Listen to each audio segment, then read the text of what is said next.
40 minute है।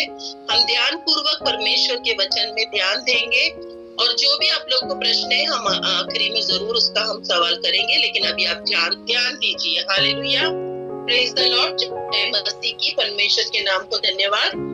तो परमेश्वर का वचन में हम जाने से पहले, जैसे बाइबल हमें कहती है कि परमेश्वर मनुष्य के विरोध कभी नहीं है, लेकिन मनुष्य के अंदर का घमंड से विरोध है। Praise the Lord. परमेश्वर कभी मनुष्य के विरोध में नहीं है, लेकिन परमेश्वर पिता किस बात से विरोध करते हैं? पाप विरोध करते हैं। और पाप का मूल जो मेन ये है वो क्या है? घमंड। ये घमंड के बारे में हम सीखेंगे और परमेश्वर का अनुग्रह और नियम, जो परमेश्वर का नियम है और अनुग्रह के बीच में हम आज सीखने वाले हैं। और सभी लोग अच्छी ध्यान पूर्वक वचन को ध्यान देके सुनना। धन्यवाद यीशु। तो परमेश्वर, जैसे बाइबल में लिखा है कि परमेश्वर मनुष्य के विरोध कभी नहीं होते, वो सिर्फ हमारे अंदर जो घमंड है जो उनको विरोध करता है। पाप ही है जो परमेश्वर से दूर हमें करवाता है ना। हमारा जो घमंड है, जो पाप में कार्य होता है। आपको पता है ये घमंड कहाँ से आया? पहला जो स्वर्गदूत था उसके अंदर घमंड आया था, जो लूसीफर नाम था। और वो लूसीफर घमंड यानी कि क्या था? वो जब आकाश से गिरा वो घमंड के कारण, क्योंकि वो क्या कहता था? मैं मेरे अंदर वो है, मुझे बनना है, परमेश्वर का स्थान लेना है। इसी कारण उसके अंदर घमंड यानी कि पाप भी आया। तो आपको पता है केन और एबेल के बारे में? सबसे पहला जो पाप हुआ बाइबल के द्वारा हम देखते हैं, केन और एबेल। तो वहां पर भी क्या हुआ था? किस कारण उन दोनों का मतलब दोनों में के बीच में आया? घमंड के कारण ही, है ना। घमंड ही था जो केन और एबेल के बीच में क्या हुआ? एक दूसरे को वो खून मतलब मारा मारी हुआ और इस तरह से वहां पर मर्डर मतलब जो जान गई एबेल का। तो इसी तरह घमंड ही है सबसे महत्वपूर्ण जो मनुष्य को परमेश्वर से दूर करवाता है। कई बार हमको लगता है कि घमंड मतलब क्या है, आज हम जरूर सीखेंगे। घमंड और नम्रता जो लोगों के बीच में है, जो वो है घमंड। हम सोचते हैं कि घमंडी व्यक्ति वही होता है जो ज्यादा किसी से बात नहीं करता है, जो बहुत ही अपने आप को अपने इसमें रहता है ना। हम इस दुनिया के बीच में हम यही सोचते हैं, लेकिन बाइबल हमें क्या सिखाती है घमंड के बारे में? घमंड का मतलब है कि अगर एक व्यक्ति परमेश्वर के वचन के अनुसार नहीं जी रहा है, वो अपनी शक्ति से जी रहा है, वो परमेश्वर के वचन को नहीं मान रहा है और कह रहा है कि वो विश्वास तो भी हो सकता है, लेकिन वो अपनी शक्ति से जी रहा है, अपने कार्यों में कर रहा है, तो वहां पर घमंड आ सकती है। क्योंकि वो ध्यान कहाँ दे रहा है? मेरे कार्यों में मैं कर रहा हूँ, इसीलिए परमेश्वर मुझे आशीष दे रही है। मैं प्रार्थना ज्यादा कर रहा हूँ, इसीलिए मेरे जीवन में आशीष आ रही है। मैं चर्च में ज्यादा जा रहा हूँ या जा रही हूँ, इसीलिए परमेश्वर मुझे आशीष कर रही है। तो ये जो मेन स्थान कहाँ पर आ गया? मैं। तो परमेश्वर का वचन कहता है कि वो अनुग्रह जो घमंडी है उनके लिए वो द्वेष करते हैं परमेश्वर, और अनुग्रह किसे ज्यादा देते हैं? वो जो बहुत ही परमेश्वर के अधीन रहते हैं, जो परमेश्वर के वचन के अनुसार रहते हैं, उनको परमेश्वर क्या करते हैं? आशीष से, उनके अनुग्रह से करते हैं। हालेलुया। इफिसियों का 2 अध्याय हम 8वां वचन निकालेंगे। अनुग्रह के बारे में और आशीष के बारे में वहां पर बताया गया है कि किस तरह से परमेश्वर अभिमानियों पर वो विरोध करते हैं। जो अभिमानियों मतलब कौन है? जो घमंडी व्यक्ति, जो परमेश्वर के वचन में नहीं चल रहा है। कितना भी बोलो कि तुम परमेश्वर में आशीषित हो, नहीं, मैं कैसे आशीषित हूँ, ये तो मुझे दुख आ रहा ही है, तकलीफ आ रही है। क्योंकि हम लोगों को विश्वास उसके अनुग्रह में रखने के लिए हम खुद समझ नहीं रहे हैं कि वो अनुग्रह क्या है। पहले हम समझेंगे अनुग्रह क्या है, ठीक है। हम वचन में जाने से पहले मैं आपको एक उदाहरण बताती हूँ। अभी समझ लो, अभी क्रिसमस आ रहा है और इस क्रिसमस में हम सब मना रहे हैं क्रिसमस, लेकिन आपको पता है वो क्रिसमस मनाने का कारण क्या है? आप लोगों को पता है इस दुनिया से परमेश्वर ने इतना ज्यादा प्यार किया। यूहन्ना 3:16 कहता है कि परमेश्वर ने जगत से ऐसा प्रेम किया, सिर्फ कुछ मनुष्यों से नहीं, पूरे जगत से, कि उसने उसका एकलौता पुत्र को दे दिया। और वहां पर लिखा है ताकि जो कोई उस पर विश्वास करेगा उसका नाश नहीं लेकिन अनंत जीवन होगा। तो ये विश्वास के बारे में तो हमने समझ लिया ना, पिछले 2 हफ्ते से हम पढ़ रहे थे। विश्वास वो चीज है जो परमेश्वर के वचनों पर हमें पूरे टिके रहना है, पूरे अधीन होना है, हमें अपनी शक्ति, अपनी परिस्थिति की ओर ध्यान नहीं देना, वो कहते हैं विश्वास। तो परमेश्वर ने उसके पुत्र को भेजा तो है, लेकिन आपको पता है उसके पीछे उसने कितना बड़ा हमारे लिए बलिदान दिया। एक उदाहरण के लिए मैं आपको बताती हूँ। एक पिता है जिसका एक ऐसा नौकरी, जो ऐसे काम करते थे, रेलवे में वो काम करते थे। आपको पता है ना, रेलवे पटरी जहाँ पर रेलगाड़ी आती है और वो बंद होता है, उसको स्टार्ट करने के लिए एक व्यक्ति रुकता है गेट में। तो वो ऐसे जगह में काम था जहाँ पर बहुत ही खाई था। खाई यानी कि आपको पता है ना, बहुत ही ऐसा जगह था जो बहुत ही सावधान पूर्वक उस व्यक्ति को ध्यान रखना पड़ता था कि जैसे ही वो पटरी, अगर वो गेट खुलता है तो वो ठीक तरह से वो वहां से वो गाड़ी, रेलवे यानी ट्रेन जा रहा है। और फिर वो ध्यान देना पड़ता था क्योंकि वो खाई के बीच से जाता था, खाई के एकदम पास में से जाता था। तो वहां पर उनके साथ उनका एक छोटा बेटा भी है, एकलौता बेटा, वो उनके साथ रहता था क्योंकि वो दोनों ही अकेले थे, तो वो अपने साथ अपने बेटे को लेकर आते थे हमेशा। तो एक दिन क्या हुआ, वहां पर गाड़ी, जो ट्रेन आने ही वाला था और इनका छोटा बेटा ऐसे ही खेलते खेलते उस रेल पटरी की वहां चला गया। और जैसे ही वहां पर गया वो गेट खुल गया, क्योंकि वो गेट ऑटोमेटिक रहता है, वो खुल जाता है जैसे ट्रेन का या कोई वहां पर पहुंच जाता है। तो जैसे ट्रेन का गेट खुल गया, वहां से ट्रेन भी आ रहा था। अब इनका पिता, जो उसका बेटे का पिता था, वो बहुत घबरा गए और वो कहने लगे मेरा बेटा कहाँ गया। वो जैसे दौड़े तो देख रहे थे कि वो ट्रेन आ चुका था पास में जस्ट, और उसका बेटा खेल रहा था। और जैसे अगर वो दरवाजा बंद करते या गेट लगा देते, उनका बेटा तो बच जाएगा, लेकिन वो जो ट्रेन में बैठे हुए मुसाफिर जितने लोग थे, जितने भी माता पिता, बच्चे से लेके बुजुर्ग लोग, इतने भीड़, इतने लोग बड़े थे, वो सब के सब खाई में जाने वाले थे, सब कुछ खाई में गिरने वाला था। लेकिन उन्होंने सोचा अगर मैं इस तरह से मैं अपना बेटे को बचा लूं तो ये सब गिर जाएंगे। तो उन्होंने अपने मन को पूरी तरह से कठोर करके कहा कि ये सब लोगों को मैं बचाऊंगा, क्योंकि मेरे बेटे के लिए मैं अगर इनको नहीं बचाऊंगा तो सब मर जाएंगे। तो उन्होंने उनके सामने ही उनका बेटे को मरते हुए देखा। वो ट्रेन वहां से गुजर गया और वो सभी लोग उस ट्रेन में आराम से चले गए।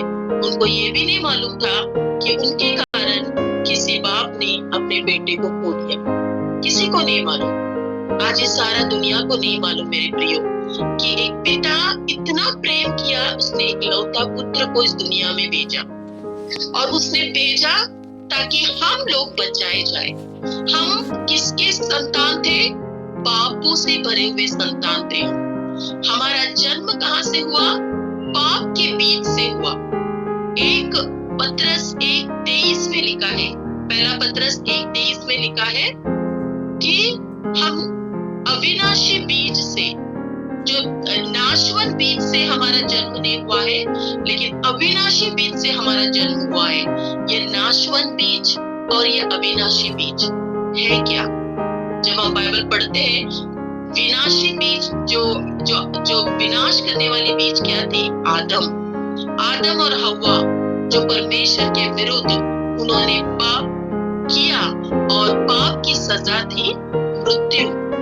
पाप की सजा थी मृत्यु, और पाप और मृत्यु ये दोनों नियम इस दुनिया में आ गई। और वो नियम के अनुसार बाइबल कहती है पाप और मृत्यु के साथ साथ बीमारी, गरीबी, घमंड, जो भी जीवन में टूटापन है, अकेलापन है, घमंडी, जो भी बुराई चीज है, वो सब कुछ जुड़ गया। और आज सारा संसार में ये क्या कर रहा है? कार्य कर रहा है। हर एक मनुष्य घमंडी बन गया, हर एक मनुष्य क्या बन गया? स्वार्थी बन रहा है। सब मैं कर रहा है। सभी के अंदर गुस्से की आत्मा, सभी के अंदर स्वार्थी की आत्मा, सबके अंदर जलन की आत्मा। सबको कह रहा है वो क्यों बड़ा हो रहा, वो क्यों बड़ा हो रही है, मुझे आगे बढ़ना है। लेकिन मैं आपको कहती हूँ मेरे प्रियो, परमेश्वर पिता की अनुग्रह में अगर हम रहेंगे तो हम कभी भी किसी को ऊपर नीचे नहीं कहेंगे। हम कहेंगे कि प्रभु जो भी मैं हूँ, मैं आपके अनुग्रह से हूँ। आज अगर मैं तेरी सेवा भी मैं कर रही हूँ पिता, ये मेरे लायक नहीं, लेकिन तेरे कारण मैं कर रही हूँ। तेरा सामर्थ को लेकर मैं कर रही हूँ, क्योंकि तू मेरे अंदर है और तेरा सामर्थ मेरे अंदर है, तेरा अभिषेक मेरे अंदर है, तेरा अनॉइंटिंग, तेरे गुणों को लेकर मैं आगे चल रही हूँ पिता, क्योंकि मैं जानती हूँ कि मैं कहाँ से आई हूँ। तो ये है अनुग्रह का मतलब। अनुग्रह का मतलब क्या है?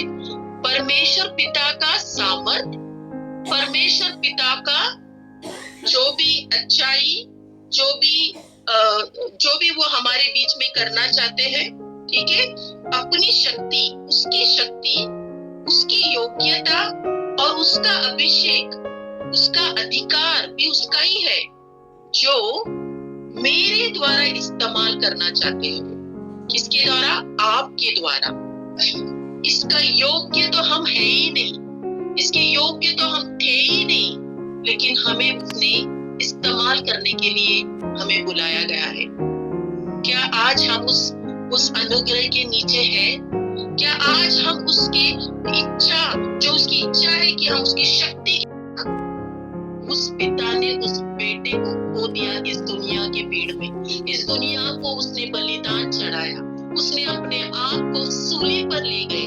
वो आज जो भी बीमारी, बड़े बड़े कैंसर से लेके, जो भी एड्स से लेके, हार्ट पेशेंट से लेके, डायबिटीज से लेके, हर एक पापी इंसान, हर एक जो भी मर्डरर है, जो भी बहुत खूनी इंसान, जो भी वेश्या है, व्यभिचार करने वाली, सभी का पाप, सभी का जो भी गंदगी है, उसने अपने ऊपर ले लिया और उसने सूली पर अपना जान गंवा दिया। और आज हम लोग क्रिसमस मना रहे हैं कि खुशखबरी कि प्रभु यीशु आ गए, हम आनंद करते हैं। लेकिन आपको पता है उसका आने का कारण क्या था? इसके पीछे हमें बचाने के लिए, आपको और मुझे। इस दुनिया, हम लोग किसके राज्य के थे? नरक के वासी थे। हम पापी लोग थे, क्योंकि हम, एक व्यक्ति ने पाप किया, इसलिए पाप हमारे अंदर आ गया। लेकिन बाइबल कहती है एक व्यक्ति ने क्या किया? परमेश्वर का धार्मिकता का जीवन जिया, जो यीशु मसीह, उसके कारण हम धर्मी बन गए। हालेलुया, प्रेज द लॉर्ड, परमेश्वर को धन्यवाद। तो इसलिए मैं कहती हूँ कि अनुग्रह बहुत ही जरूरी है कि हमें क्या सिखाती है। Praise the Lord. अगर यूहन्ना, हम निकालेंगे एक वचन जरूर। आपको पता है चुना करार और नया करार, ये दो करार है। चुना करार में हमें मूसा के द्वारा 10 आज्ञा का पालन दिया गया। आप लोग को पता होगा, जैसे कि बहुत सारा नियम है, 600 से अधिक 600 नियम है, लेकिन उसमें से 10 से गिना गया जो बहुत ही महत्वपूर्ण जो नियम था, जो मूसा के द्वारा परमेश्वर पिता ने लोगों तक पहुंचाया। तो आप मुझे बताइए, क्या नियम इसलिए दिया गया कि हम पवित्र जीवन जिए? क्या नियम इसलिए दिया गया कि हम पवित्र जीवन जिए? नहीं, नियम इसलिए दिया गया क्योंकि जब हम प्रयत्न करते हैं कि फिर भी हम नहीं कर पाते, हम पवित्र जीवन जीने का प्रयत्न करते हैं अपनी शक्ति से, लेकिन हम नहीं कर पाते। क्योंकि नियम क्यों दिया गया? पाप बढ़ता गया, मनुष्य को पता नहीं चला कि हम पापी हैं। और जब नियम आ गया तो सबको पता चला कि ये पाप है, तो सब अपनी शक्ति से पाप से मुक्त होना चाहते थे, है ना? अगर नियम नहीं दी होती तो हम कभी भी ये नहीं समझते थे कि हमारे अंदर पाप है, और फिर भी हम किसी के साथ अपने आप को क्या करते थे? तुलना करते थे कि देखो मैं बहुत अच्छा हूँ, है ना, उसकी तरह नहीं हूँ मैं, जैसे मैं करती हूँ वैसे वो नहीं कर रहा है, यानी मैं परफेक्ट हूँ, वो परफेक्ट नहीं है, मैं भला हूँ, वो भला नहीं है। हमारे अंदर क्या आता है? आत्म धार्मिकता। हम अपने आत्मा में बहुत ही घमंड हो जाते कि हाँ मैं की आत्मा आती। तो नियम इसलिए दिया गया है कि मुझे मसीह की जरूरत है। इसलिए नियम दिया गया कि मुझे मसीह की जरूरत है। पाप जो मुझ में ज्यादा सामर्थ्य है, जो पाप है ना, जो मुझसे भी ज्यादा सामर्थ्य है, और मैं अपने आप को पाप से विजय नहीं पा सकती या सकता हूँ, क्योंकि पाप में छुड़ा नहीं सकता हूँ अपनी शक्ति से।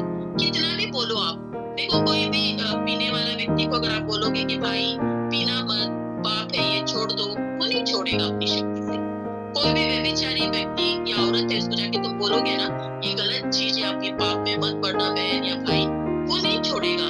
कोई भी गंदा चीज देखने वाला या पिक्चर या ऐसे कोई लत लगा है, अगर उसे जाके आप बोलोगे कि ये पाप की चीज है, इसे छोड़ दो, वो नहीं छोड़ेगा, क्योंकि वो पाप में ही, उसका जो बीज है वो पाप से ही आया हुआ है, और वो परमेश्वर का अनुग्रह में उसे पता ही नहीं यीशु मसीह का अनुग्रह, उसका प्यार के बारे में। और जैसे मैंने आपको एक स्टोरी बताया कि जब एक पिता अपने बेटे को छोड़ देता है लोगों को बचाने के लिए, उसी तरह आज संसार का भी परिस्थिति है। आज संसार नहीं जान रहा है कि उसे अनुग्रह मिल चुका है, उन लोगों को पाप से मुक्त कराने वाला यीशु मसीह है। आज सारा संसार पाप में डूबा हुआ है, अपनी शक्ति से वो चल रहे हैं, वो नहीं आ पा रहे। उनको लग रहा है कि मैं दान धर्म करूं, आज मैं अच्छे काम करूं, और पीछे से वो पाप करते हैं। लेकिन बाइबल कहती है पाप की सजा मृत्यु है, और वो दंड है, और वो है नरक की आग। और यीशु मसीह हमें आया बचाने के लिए। तो अनुग्रह क्या हुआ? अगर अनुग्रह मिला इसका मतलब हमें पाप करते रहना है? नहीं नहीं, बिल्कुल नहीं। बाइबल हमें ये नहीं सिखाती है कि अनुग्रह अगर आपको मिला है तो आपको पाप करना है, क्योंकि बाइबल में हम निकालेंगे टाइटस कहते हैं इंग्लिश में, हिंदी में उसे कहते हैं तीतुस।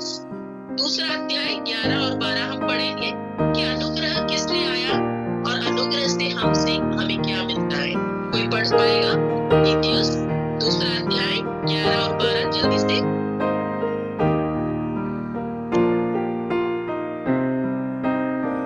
मैं पढ़ रही हूँ तीतुस की पत्री, उसका दूसरा अध्याय और उसके 11वीं और 12वीं आयत हम पढ़ेंगे।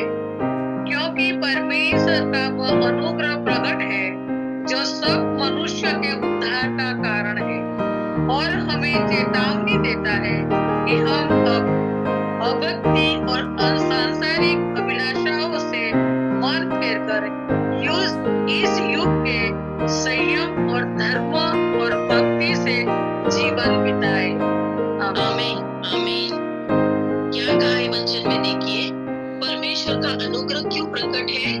मनुष्य के, सब मनुष्य ने कहा यहाँ पर, कुछ मनुष्य नहीं, इस सारा पृथ्वी के हर एक मनुष्य का उद्धार लाने का एक संशय है, एक परमेश्वर का एक कार्य है कि उसने अनुग्रह प्रकट किया, और हमें ये चिताता है कि हम अभक्ति और सांसारिक अभिलाषाओं से मन फेर कर, क्या ये हमें नियम सिखाया क्या कि हमें शक्ति नियम से मिली?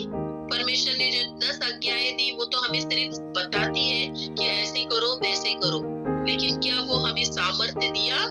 नहीं। अनुग्रह हमें सामर्थ्य देता है कि हमें क्या करना है। इस संसार की जो भी अभिलाषा है, जो भी मोह है, जो भी दुनिया में लोग मोह में उससे मन फेर कर इस युग में संयम और धार्मिकता से और भक्ति से जीवन बिताए। हाँ मेरे प्रियो, परमेश्वर पिता ने अनुग्रह हमें इसीलिए दिया ताकि हम लोग हमारा उद्धार, ये उद्धार का मतलब क्या है? हम समझते उद्धार मतलब केवल आत्मा का रक्षा, हम आत्मा में बच जाएंगे। ये उद्धार एक बहुत बड़ा एक पैकेज है, एक बहुत बड़ा हमारे लिए उसमें सब कुछ है। उद्धार का मतलब है उसमें सब कुछ आ गया, हमारा आशीष, हमारा बीमारी का पूरी तरह से चंगाई, हमारी गरीबी को दूर करना, हमारे जीवन में जो कमियां हैं, जो पाप है वो निकल जाना, और हमें धार्मिकता की जीवन बिताना, ये सब कुछ उस उद्धार का इसमें आ गया, जो अनुग्रह से ही हम कर सकते हैं। हालेलुया, प्रेज द लॉर्ड, परमेश्वर को धन्यवाद। तो आइए हम निकालते हैं कि तो हम निकालेंगे, इफिसियों भी निकालेंगे, इफिसियों का दूसरा अध्याय 8 और 9 पढ़ेंगे। देखो इससे पहले मैं बताना चाहती हूँ कि ये जो अनुग्रह है और ये जो विश्वास, हम पिछले हफ्ता पढ़ रहे थे, ये दोनों परमेश्वर का दिया हुआ हमारे लिए एक मुफ्त है, मुफ्त दान है। ये हमारी ओर से नहीं है, वो परमेश्वर की ओर से है। तो कोई पढ़ेगा इफिसियों 2 अध्याय 8 और 9? मैं पढ़ रही हूँ इफिसियों 2 का 8 और 9। क्योंकि विश्वास के द्वारा अनुग्रह ही से तुम्हारा उद्धार हुआ है, और वह तुम्हारी ओर से नहीं वरन परमेश्वर का दान है, और न कर्मों के कारण, ऐसा न हो कि कोई घमंड करे। आमीन। आमीन। तो हमारा जो विश्वास है, जो अनुग्रह है, ये विश्वास के द्वारा अनुग्रह ही से हमारा उद्धार हुआ है। ये विश्वास किसके द्वारा आया? यीशु मसीह के द्वारा। विश्वास हमारे द्वारा नहीं आया, हमारे कार्यों के द्वारा नहीं आया। ये विश्वास भी आया उसके कार्यों के द्वारा, कि मैं उस पर मैं पूरा फोकस कर रही हूँ कि उसने मेरे लिए क्या किया। तब विश्वास के द्वारा अनुग्रह ही, यह अनुग्रह क्या है? अनुग्रह परमेश्वर ने जो मेरे लिए किया, वो भी अनुग्रह परमेश्वर का ही है। यानी कि विश्वास भी परमेश्वर का है और अनुग्रह भी परमेश्वर का है। तो बाइबल में लिखा है, ये तुम्हारी ओर से नहीं है वरन परमेश्वर का दान है। ये मुफ्त दिया हुआ दान है हमें, और न कर्मों के कारण, ऐसा ना हो कि कोई घमंड करे। हालेलुया। ऐसा ना हो कि कोई घमंड करे। तो हमें घमंडी नहीं बनना है, क्योंकि घमंड जो करता है उसका अनुग्रह परमेश्वर उसके जीवन में अनुग्रह नहीं लाता है। और जो बहुत ही नम्र परमेश्वर के वचन की ओर, वचन में अपना दिल लगाता है, वो व्यक्ति कौन है? वो व्यक्ति वो है जो परमेश्वर के अधीन हो जाता है। वो परमेश्वर के सिवा कुछ नहीं कर पाता है। वो कहता है कि प्रभु, वो कहेगा, अनुग्रह में जीने वाला व्यक्ति क्या कहेगा कि प्रभु मैं कुछ भी नहीं हूँ पिता, और ये कहेगा कि प्रभु मैं तेरे द्वारा सब कुछ कर सकती हूँ। वो भी एक नम्रता ही है कि प्रभु मैं तेरे द्वारा कर सकती हूँ। अगर आज मैं आप लोग के बीच में वचन लेकर आ रही हूँ, तो ये मेरा गुण या मेरी ये नहीं है प्रभु, ये आपकी अनुग्रह है। इसके नीचे मैं आकर बात कर पा रही हूँ, वरना मैं कहाँ और किधर और किससे बात कर पाती पिता। मेरे अंदर ऐसी कौन सी अच्छाई थी जो मैं आपके बच्चों के पास आके बात करूं, या मेरे अंदर कौन सी अच्छी गुण थी, या मेरे अंदर कौन सी ऐसी स्किल या कोई अच्छा सा ज्ञान है कि मैं बांटूं पिता। क्योंकि दुनिया का ज्ञान तो आपके सामने तो कुछ भी नहीं है। परमेश्वर का ज्ञान ही है जो हमें परमेश्वर के प्यार को जान सकते। मेरे प्रियो, तो हमें हमेशा याद रखना है कि उसका अनुग्रह हमें मिला है, जिससे हम सब कुछ हासिल कर सकते हैं। तो अनुग्रह का मतलब क्या है? हमने आज सीखा, परमेश्वर की इच्छा है